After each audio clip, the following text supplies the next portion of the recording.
आप देख रहे हैं न्यूज नाउ 24/7। ताज़ा खबरों के लिए हमारे साथ बने रहें। राज्यों और केंद्र शासित प्रदेशों के राहत आयुक्तों और आपदा प्रतिक्रिया बलों के सम्मेलन में केंद्रीय गृह मंत्री अमित शाह ने अपने संबोधन के दौरान कहा कि हमें पर्यावरण संरक्षण को ध्यान में रखते हुए आगे बढ़ना चाहिए।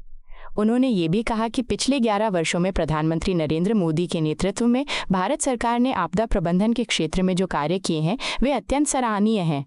अमित शाह ने कहा कि केवल आपदा से बचाव के बारे में सोचना एक अधूरा दृष्टिकोण है। हमें एक समग्र दृष्टिकोण अपनाना होगा जिसमें ऐसी धरती का निर्माण किया जाए जहां कोई आपदा ही न हो। ये विचार न केवल व्यवहारिक है बल्कि समय की मांग भी है। उन्होंने जोर देकर कहा कि अगर हम पर्यावरण संरक्षण के बारे में नहीं सोचेंगे तो हम आपदाओं से स्वयं को नहीं बचा पाएंगे। इसलिए इस समग्र दृष्टिकोण को जन जन तक पहुंचाना और लोकप्रिय बनाना हमारी प्राथमिकता होनी चाहिए। पर्यावरण संरक्षण को भी हमने साथ में लेकर आगे बढ़ना चाहिए। मोदी जी के नेतृत्व में पर्यावरण के लिए भारत सरकार ने, पर्यावरण संरक्षण के लिए भारत सरकार ने जो 11 साल में काम किया है वो अतुलनीय है। और एक समग्र दृष्टिकोण, आपदा से बचाव अपने आप में आधा दृष्टिकोण है। आपदा आए नहीं ऐसी पृथ्वी की रचना करना ये समग्र दृष्टिकोण है। और ये समग्र दृष्टिकोण को हमारे प्रधानमंत्री ने देश के सामने रखा है। हमने विश्व के सामने मिशन लाइफ रखा, हमने विश्व के सामने प्लेनेट पीपल बनाने का प्रस्ताव रखा, अंतरराष्ट्रीय सौर अलायंस और ग्लोबल बायोफ्यूल अलायंस बनाने का काम किया।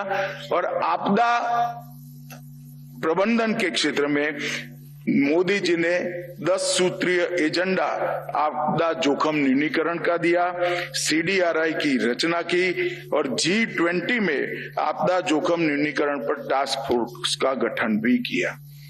अब ये अप्रोच को हमें सबसे ज्यादा पॉपुलर बनाना चाहिए। पर्यावरण के संरक्षण के बगैर 100% आपदा से बचना असंभव है। अगर हम पर्यावरण की चिंता नहीं करेंगे तो आपदाओं को रोक नहीं पाएंगे। हम आपदा से बचाव की योजना बना रहे हैं, साथ में आपदा ही न आए ऐसी योजना भी बनाने के लिए आगे बढ़ना पड़ेगा। और मैं मानता हूं कि हर राज्य के राहत कमिश्नर ने इसके लिए भी अपने राज्य का एक कार्यक्रम कम से कम तैयार करवाना चाहिए जिससे आपदा आए ही नहीं। 1 लाख कम्युनिटी वॉलंटियर्स इसको तैयार करने का काम हुआ है और मुझे आनंद है कि इसमें 20% मातृशक्ति है, महिलाएं हैं। ये हमारे लिए बहुत बड़ी बात है। 470 करोड़ की लागत से हमने युवा आपदा मित्र योजना भी अपनाई है। आपको यह वीडियो पसंद आया हो तो इसे लाइक करें, हमारे चैनल को सब्सक्राइब करें।